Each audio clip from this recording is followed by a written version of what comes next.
नमस्कार दोस्तों। आज हम बात करने जा रहे हैं 1857 की क्रांति के बारे में, जिसे फर्स्ट वॉर ऑफ इंडिपेंडेंस या फिर first war of Indian independence के नाम से भी जाना जाता है। 1857 की क्रांति में मरने वाले इंडियंस की संख्या लगभग 1 लाख थी। वहीं मरने वाले ब्रिटिशर्स की संख्या लगभग 6,000 थी। इस क्रांति में सिपाही, किसान, व्यापारी, जमींदार और आम जनता ने बढ़ चढ़कर हिस्सा लिया था। Causes of 1857 revolt. तो आइए पहले हम जानते हैं कि आखिर वो कौन से कारण थे जिसकी वजह से इतने बड़े विद्रोह ने जन्म लिया। नंबर 1, ईस्ट इंडिया कंपनी ने किसानों और जमींदारों पे भारी भरकम लगान लगा रखा था, जिसकी वजह से ये लोग कर्जे में दबे जा रहे थे। Number 2, east India company battle of Plassey जीतने के बाद धीरे धीरे अलग अलग राज्यों को अपने अधीन करते गई। सन 1848 में लॉर्ड डलहौजी ने डॉक्ट्रिन ऑफ लैप्स इंट्रोड्यूस किया, जिसके अकॉर्डिंग अगर किसी राजा का मेल उत्तराधिकारी नहीं होगा तो उसका राज्य ultimately British east India company के अंडर आ जाएगा। इस कानून के प्रावधानों के मुताबिक गोद लिया हुआ बच्चा भी उत्तराधिकारी नहीं बन सकता था। इस पॉलिसी से राजाओं के मन में बहुत आक्रोश पैदा हुआ। नंबर 3, अबॉलिशन ऑफ सती प्रथा। सन 1829 में ईस्ट इंडिया कंपनी सती प्रथा पर रोक लगा देती है, जिससे हिंदुओं की भावनाएं बहुत ज़्यादा आहत हो जाती हैं। उस समय के लोगों का ऐसा मानना था कि अंग्रेज ऐसा कानून निकाल के हमारे धर्म और परंपराओं को खत्म करना चाहते हैं। Number 4, the Hindus widows remarriage act 1856। British east India company ने सन 1856 में विधवा औरतों को दोबारा शादी करने के कानून को पारित किया।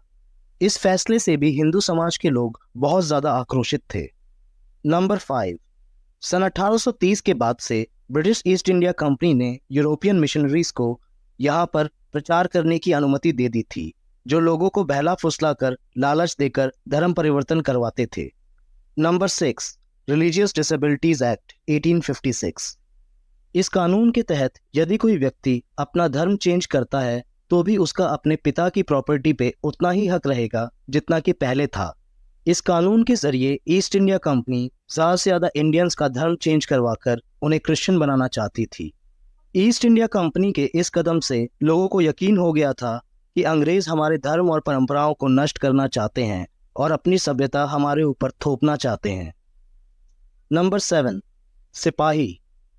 ब्रिटिश ईस्ट इंडिया कंपनी के लिए काम कर रहे भारतीय सैनिकों को ब्रिटिश सिपाहियों के मुकाबले काफ़ी कम तनख्वाह दी जाती थी और उनके साथ ब्रिटिश सैनिकों और ऑफिसर्स द्वारा बहुत बुरा व्यवहार किया जाता था। ब्रिटिशर्स के अंदर बहुत ज़्यादा सुपीरियरिटी कॉम्प्लेक्स था। वो खुद को दूसरी नस्लों से ज़्यादा बुद्धिमान और एडवांस समझते थे और दूसरे लोगों को हीन भावना से देखा करते थे। आपको ये भी जान के हैरानी होगी कि उस समय पर लोग समुद्री यात्रा नहीं करना चाहते थे, क्योंकि उन्हें ऐसा लगता था कि समुद्री यात्रा करने से उनका धर्म भ्रष्ट हो जाएगा। सन 1856 में ब्रिटिश ईस्ट इंडिया कंपनी ने एक कानून पास किया, जिसमें साफ साफ शब्दों में ये कहा गया था कि ज़रूरत पड़ने पर सैनिकों को समुद्री यात्रा करने दूसरे देश भी जाना पड़ सकता है और उल्लंघन करने पे सख्त से सख्त सज़ा का प्रावधान रखा गया। इससे भारतीय सैनिकों में काफ़ी ज़्यादा आक्रोश पैदा हो गया। दिसंबर सन 1856 में अंग्रेज़ों ने नई राइफल इंट्रोड्यूस की, जिसका नाम था न्यू एनफील्ड राइफल, जिसकी गोलियों पे गाय और सूअर की चर्बी से ग्रीसिंग करी हुई थी, जिससे गोलियों पे जंग ना लगे। हिंदू धर्म में गाय पूजनीय है और मुस्लिम कम्युनिटी में सूअर को हराम माना जाता है। इस फैसले से दोनों कम्युनिटी के लोग काफ़ी ज़्यादा निराश और काफ़ी ज़्यादा गुस्से में आ गए थे। सबसे पहले 26 फरवरी सन 1857 को ये खबर 19th बंगाल नेटिव इन्फेंट्री में फैलती है, जिससे सैनिक इन गोलियों का इस्तेमाल करने से मना कर देते हैं। उसके बाद ये खबर आग की तरह बाकी राज्यों तक पहुंच जाती है और हर जगह भारतीय सैनिक इन गोलियों के इस्तेमाल पे आपत्ति उठाते हैं। क्रांति की शुरुआत 29 मार्च 1857 को मंगल पांडे नाम का एक सिपाही अपने ऑफिसर्स के खिलाफ विद्रोह कर देता है और अपने बाकी साथियों से भी विद्रोह की अपील करता है, पर कोशिश असफल रहती है और मंगल पांडे का कोर्ट मार्शल कर दिया जाता है। 8 अप्रैल 1857 को मंगल पांडे को उनके साथियों के सामने फांसी दे दी जाती है, जिससे हर जगह सिपाहियों का गुस्सा बढ़ जाता है। 24 अप्रैल 1857 को लेफ्टिनेंट कर्नल जॉर्ज कार्मिकल स्मिथ, जो कि 3rd बंगाल लाइट कैवलरी का कमांडिंग ऑफिसर था, वो अपने 90 सैनिकों को परेड और फायरिंग ड्रिल करने का ऑर्डर देता है, पर केवल 5 लोगों को छोड़कर 85 सिपाही मना कर देते हैं और गोलियों का इस्तेमाल नहीं करते हैं। 9 मई 1857 को उन 85 सिपाहियों का कोर्ट मार्शल कर दिया जाता है और ज़्यादातर को 10-10 साल की सज़ा सुनाई जाती है। इस फैसले से बाकी सिपाहियों में बहुत ज़्यादा गुस्सा भर जाता है। 10 मई को रविवार के दिन सिपाही अपने 85 साथियों को छुड़ाने के लिए अटैक कर देते हैं और बहुत सारे ब्रिटिश सोल्जर्स और सिविलियंस को मार डालते हैं। 10 मई की शाम को सिपाहियों की एक टोली घोड़ों पर सवार होकर दिल्ली के लिए निकल जाती है और जैसे ही उनके आने की खबर दिल्ली में तैनात बाकी सिपाहियों को मिलती है तो वो वहां पर भी विद्रोह शुरू कर देते हैं और ब्रिटिश ऑफिसर्स और ब्रिटिश नागरिकों को लोग मारना शुरू कर देते हैं।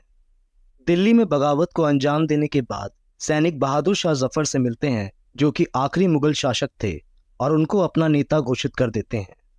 बहादुर शाह जफर दिल्ली से अन्य राजाओं को पत्र लिखते हैं जिसमें सबको एक साथ मिलकर अंग्रेजों के खिलाफ जंग छेड़ने को कहते हैं और एक संघ बनाकर अपनी जमीन से ब्रिटिशर्स को भगाने की बात कही जाती है। इस विद्रोह को बहादुर शाह जफर का साथ और लीडरशिप मिलने से आम लोगों और काफी सारे अन्य राजाओं के मन में एक उम्मीद जाग गई थी कि शायद अब किसी तरह अंग्रेजों को भगाया जा सकता है, और काफी लोगों ने बसंत महल ने अपने बेटे बिरजिस कद्र को अवध का नया नवाब घोषित कर दिया और विद्रोह से जुड़ गई। मध्य प्रदेश से राजगढ़ की रानी अवंतीबाई लोधी ने अपनी सेना खड़ी की और अंग्रेजों के खिलाफ विद्रोह से जुड़ गई। झांसी से रानी लक्ष्मीबाई भी इस क्रांति में कूद पड़ी थीं। फैजाबाद से अहमदुल्ला शाह, बिहार से कुंवर सिंह, बरेली से भक्त खान अपनी अपनी जगहों पर लीड कर रहे थे। ईस्ट इंडिया कंपनी हर जगह पूरी तरह हार रही थी, तभी उसने अपना एक आखिरी दांव खेला। ईस्ट इंडिया कंपनी ने इंग्लैंड से बहुत सारे सैनिकों को बुलाया और एक एक करके अपनी पूरी ताकत के साथ एक एक जगह पर दोबारा कब्जा करना शुरू कर दिया। सितंबर 1857 में अंग्रेजों ने दिल्ली पर दोबारा कब्जा कर लिया और बहादुर शाह जफर के बेटों को उनकी आंखों के सामने गोली मार दी गई। बहादुर शाह जफर और उनकी बेगम को रंगून की जेल में भेज दिया गया, जहां बहादुर शाह जफर ने आखिरी सांस ली और मुगल सल्तनत का अंत रंगून की उसी जेल में हो गया। मार्च 1858 में अंग्रेजों ने अवध पर फिर से कब्जा कर लिया और इस जंग में बहुत सारे लोग शहीद हो गए थे। जून 1858 में रानी लक्ष्मीबाई भी अंग्रेजों से लड़ते लड़ते शहीद हो गईं। अवंतीबाई लोधी भी अंग्रेजों से लड़ते लड़ते शहीद हो गई थी।